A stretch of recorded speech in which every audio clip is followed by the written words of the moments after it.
ఫిబ్రవరి చివరలో పశ్చిమాసియాలో యుద్ధం మొదలైన తర్వాత తీవ్ర ఉద్రిక్తతలు ప్రపంచ చమురు మార్కెట్ను కుదిపేస్తున్నాయి.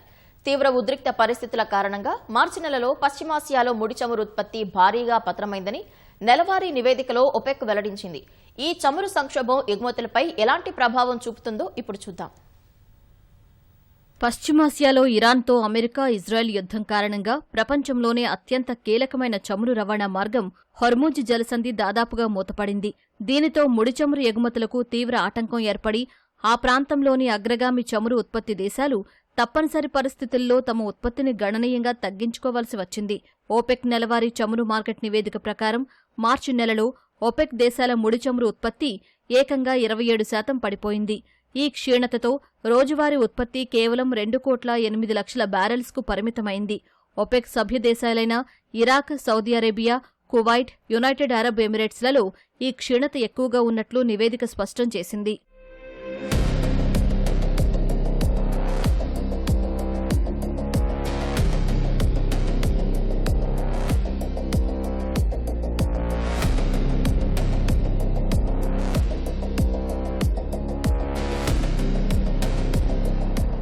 ముడి చమురు ఎగుమతుల్లో ఇరాక్ పరిస్థితి దారుణంగా ఉంది. ఫిబ్రవరిలో దాదాపు 9.99 కోట్ల బ్యారెల్స్ ఎగుమతి చేసిన ఆ దేశం మార్చిలో కేవలం 1.86 కోట్ల బ్యారెల్స్ మాత్రమే ఎగుమతి చేయగలిగింది. ఈ మేరకు Iraq state oil marketing organisation ప్రకటించింది.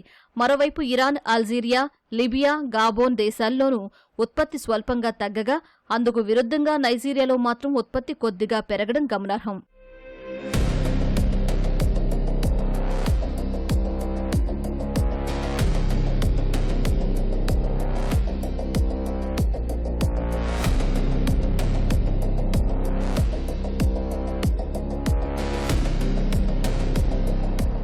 ఇరాన్ యుద్ధం ప్రభావంతో ఈ ఏడాది రెండవ త్రైమాసికంలో ప్రపంచ చమురు డిమాండ్ అంచనాను రోజుకు 5 లక్షల బ్యారెల్స్ మేర ఒపెక్ తగ్గించింది.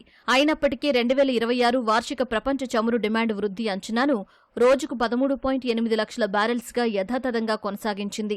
రెండవ త్రైమాసికంలో ఏర్పడిన ఈ తాత్కాలిక లోటును 3-4 త్రైమాసికాల్లో భర్తీ చేయగలమని ఒపెక్ ధీమా వ్యక్తం చేసింది. ఉత్పత్తి కోత ప్రభావం నేరుగా ప్రపంచ మార్కెట్లపై, సామాన్యుల జేబులపై పడే అవకాశం ఉంది. రాబోయే రోజుల్లో పశ్చిమాసియాలో పరిస్థితులు సద్దుమణిగితే తప్ప చమురు సంక్షోభం తీరేలా కనిపించడం లేదు.